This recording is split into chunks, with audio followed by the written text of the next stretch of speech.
তুমি কি আমায় সত্যি বুঝেছিলে? আসসালামু আলাইকুম। ইমোশনাল সূচনা পরিবারের সবাইকে স্বাগতম।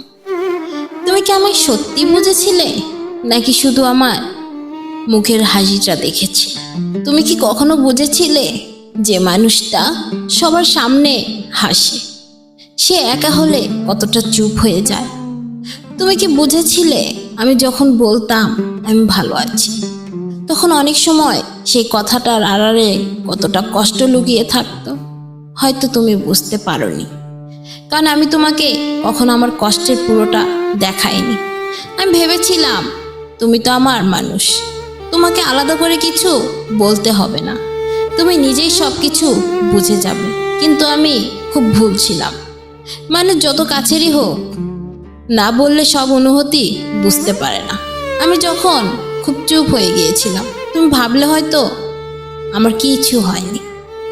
আমি যখন দূরে সরে যাচ্ছিলাম, তুমি ভাবলে হয়তো আমি খুব বদলে গেছি।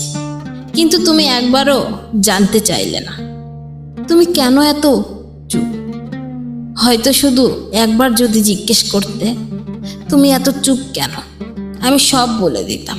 বলতাম আমি ক্লান্ত, আমি কষ্ট পেয়েছি, আমি তোমাকে হারাতে চাই না, আমি শুধু চাই তুমি আমাকে একটুখানি বুঝো। কিন্তু সেই কথাগুলো আর বলা হয়, কারণ কিছু কথা বলতে বলতে মানুষ একটা সময় খুব ক্লান্ত হয়ে যায়। জানো সবচেয়ে বেশি কষ্ট কখন হয়? যখন নিজের কষ্টটা বোঝানোর জন্য প্রমাণ দিতে হয়, যখন বলতে হয় আমি সত্যি খুব কষ্ট পেয়েছি, আমি সত্যি তোমাকে খুব মিস করেছি, আমি সত্যি তোমার অপেক্ষায় ছিলাম। যে মানুষ সত্যি আপনাকে বুঝতে চায় তার কাছে প্রতিটি অনুভূতির প্রমাণ দিতে হয় না। যে আপনার কণ্ঠের পরিবর্তন বুঝবে, আপনার নীরবতাটা খুব ভালো করে সে খুঁজে নেবে বা বুঝবে, আপনার হঠাৎ বদলে যাওয়া হাসিটাও সে খুব ভালো করে বুঝবে। আর যদি কেউ আপনার চোখের পানি দেখেও জিজ্ঞাসা না করে যে কি হয়েছে, তাহলে হয়তো আপনার কষ্টটা তার কাছে ততটা গুরুত্বপূর্ণ ছিল না। আমি তোমার কাছে অনেক কিছু চাই, আমি দামি কোনো উপহার চাই, বড় কোনো প্রতিশ্রুতিও চাইনি। আমি শুধু চেয়েছিলাম দিনের শেষে একটুখানি কথা, মন খারাপ হলে একটু পাশে থাকা, আর মাঝে মাঝে একটা প্রশ্ন, তুমি ঠিক আছো তো? কিন্তু সেই ছোট্ট চাওয়াটাও একদিন অনেক বড় হয়ে গেল। তুমি ব্যস্ত হয়ে গেলে, কথা কমে গেল, অপেক্ষা বেড়ে গেল, আর আমি ধীরে ধীরে বুঝতে শিখলাম কাউকে ভালোবাসা আর কারো কাছে গুরুত্বপূর্ণ হওয়া সবসময় এক জিনিস নয়। তবুও আমি তোমাকে দোষ দিতে চাই না।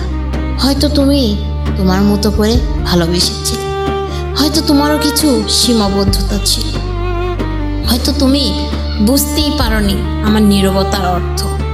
কিন্তু একটা কথা আজও মনে হয়, তুমি যদি একবার সত্যি আমার ভিতরটা দেখতে, তাহলে হয়তো আমাকে এতটা একা লাগতো না, হয়তো আমি এত রাতে নিজের সঙ্গে কথা বলতাম না, হয়তো তোমাকে হারানোর ভয়টাও এত বড় হতো না। আজ অনেকটা সময় পেরিয়ে গেছে, আগের মতো আর অপেক্ষায় থাকি না, আগের মতো ফোন হাতে নিয়ে বসে থাকি না। তবুও কখনো কখনো হঠাৎ তোমার কথা খুব বেশি মনে পড়ে। তখন মনে হয় তুমি কি কোনোদিনও আমায় বুঝেছিলে? তোমাকে আমি কতটা আপন ভেবেছিলাম, হয়তো না। আর এখন আর সেই উত্তরটা জানারও অধিকার নেই বা দরকার নেই, কারণ একটা সময়ের পর মানুষ অন্য কারো কাছ থেকে উত্তর খোঁজা বন্ধ করে নিজের ভিতরে শান্তি খুঁজতে শিখে। যদি আজ আপনার জীবনেও এমন কেউ থাকে যে আপনাকে বোঝাতে পারেনি বা আপনাকে বুঝতেই পারেনি, নিজেকে দোষ দিবেন না। আপনি বেশি ভালোবেসেছিলেন বলে আপনি বোকা নন, আপনি যত্ন নিয়েছিলেন বলে আপনি দুর্বল নন, আপনি কারোর জন্য অপেক্ষা করেছিলেন বলে আপনার মূল্য কমে যায়নি। আপনি শুধু সত্যি ছিলেন, আর পৃথিবীতে সত্যিকারের অনুভূতির মূল্য সবাই দিতে পারে না। আজ থেকে নিজের একটা কথা মনে রাখবেন, যে মানুষ আপনাকে বুঝতে চায় না তার কাছে নিজের হৃদয়ের প্রতিটা কথা ব্যাখ্যা করতে যাবেন না। কিছু মানুষকে ছেড়ে দিতে হয়, রাগ করে নয়, বা ঘৃণা করেও না, শুধু নিজের শান্তির জন্য।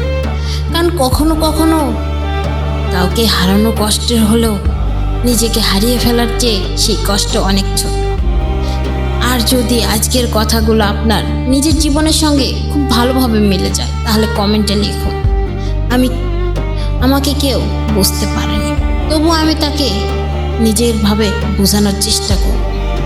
হয়তো আপনার এই একটি কমেন্ট এমন একজন মানুষের চোখে পড়বে যে আজ নিজের কষ্টের নিয়ে একা একা বসে আছে। আর আপনি যদি ইমোশনাল সূচনা পরিবারের নতুন সদস্য হয়ে থাকেন, তাহলে আপনার এখনই আমাদের চ্যানেলটি সাবস্ক্রাইব করে আমাদের পাশে থাকুন।